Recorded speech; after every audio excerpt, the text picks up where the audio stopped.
Thomas stood on the edge of a jagged cliff in Maine, his knuckles white as he gripped his phone. On the screen, a single word stared back at him.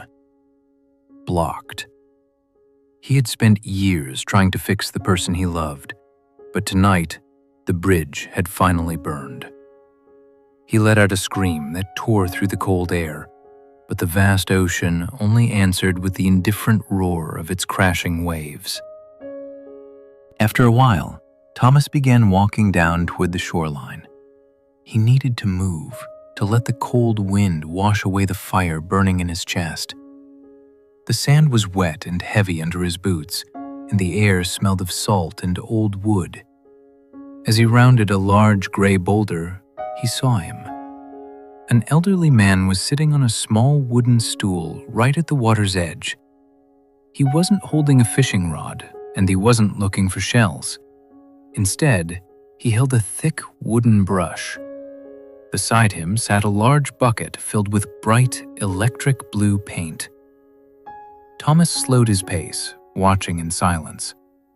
The old man dipped his brush deep into the bucket and reached out toward the freezing Atlantic. With a slow, steady hand, he swiped the brush across the crest of a crashing wave.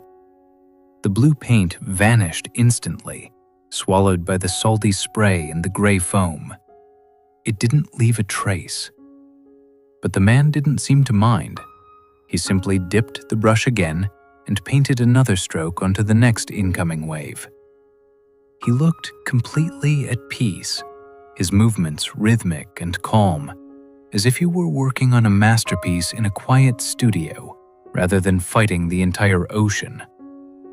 Thomas stood frozen, his mouth slightly open.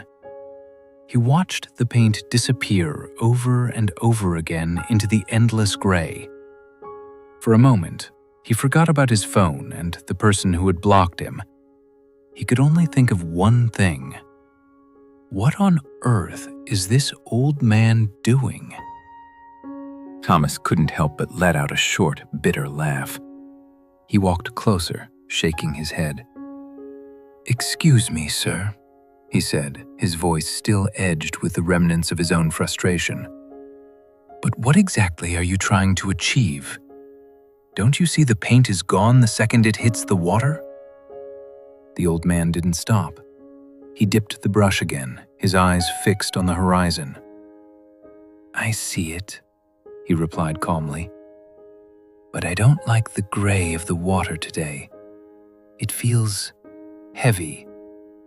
I want the ocean to be the color I've chosen, this bright, beautiful blue. I have been here for 5 hours, and I will stay for 5 more if I have to." Thomas felt a surge of impatience. To him, this was the height of madness. "But sir, that is completely illogical," he argued, stepping onto the wet sand. "The ocean is a massive, ancient force. It doesn't care about your paint or your 5 hours. You are just one person with a tiny brush. You cannot change the nature of the sea. It will always be exactly what it is, no matter how hard you try to fix it." The old man finally paused. He rested his brush on the edge of the bucket and turned to look at Thomas. The silence between them grew, filled only by the rhythmic thumping of the waves. Thomas felt a strange shiver. There was something in the old man's gaze, a deep, quiet wisdom that made his own logical arguments feel suddenly very small. For the first time that day, Thomas felt his heart stop racing. He realized the old man wasn't just talking about the water. It was as if he was looking directly at the struggle inside Thomas's own soul. The old man set his brush down and looked directly into Thomas's eyes. His gaze was calm, but it cut through all of Thomas's defenses.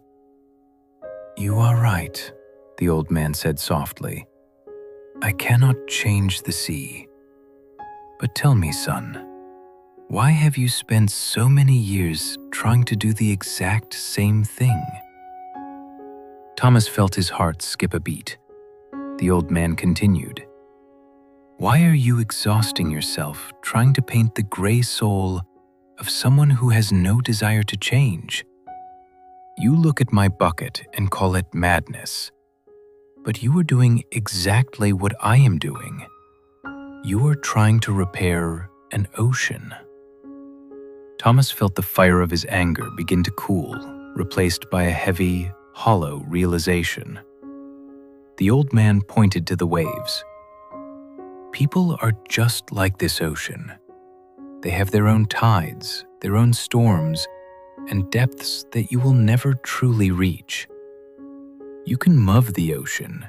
You can even learn to swim in it. But you can never, ever paint it a different color. It belongs to itself. When you try to fix a person who is broken and unwilling to mend, you aren't saving them. You are only getting caught in the undertow. You are standing in the middle of a storm with a tiny brush, wondering why your colors won't stick. In the end, you don't save the sea. You only end up with a dirty brush and a spirit that is completely exhausted by the waves. Your anger is like a fire, the old man whispered, picking up his brush once more. But the person you love is the water, and fire can never burn the water into a different shape. It only burns itself out until there is nothing left but ash. Thomas looked down at his hands. For the first time, he realized that his knuckles weren't white from anger anymore. They were white from the cold reality of a truth he had been avoiding for years. He had been trying to be the master of a storm he didn't create and couldn't control. Thomas stood in silence as a stray wave finally tipped the wooden bucket over. The brilliant blue paint spilled across the sand and vanished into the white foam in a heartbeat. The ocean remained gray, vast, and entirely unchanged. In that moment, Thomas finally let go of the heavy weight in his chest. He realized that we often exhaust ourselves because we believe our love is a brush that can rewrite someone else's soul.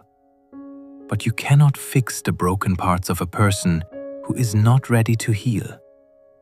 You can only choose your own path, to swim alongside their waves, or to build a wall that protects your own heart. From today's story, we learn that true compassion isn't about control. It's about acceptance. Stop trying to paint the ocean and start learning to love the sky that belongs to you. If you found yourself in Thomas's shoes today, remember that it is okay to choose your own peace. Leave a blue heart in the comments if you are learning to let go. Stay calm, be kind to yourself, and I will see you in the next story one.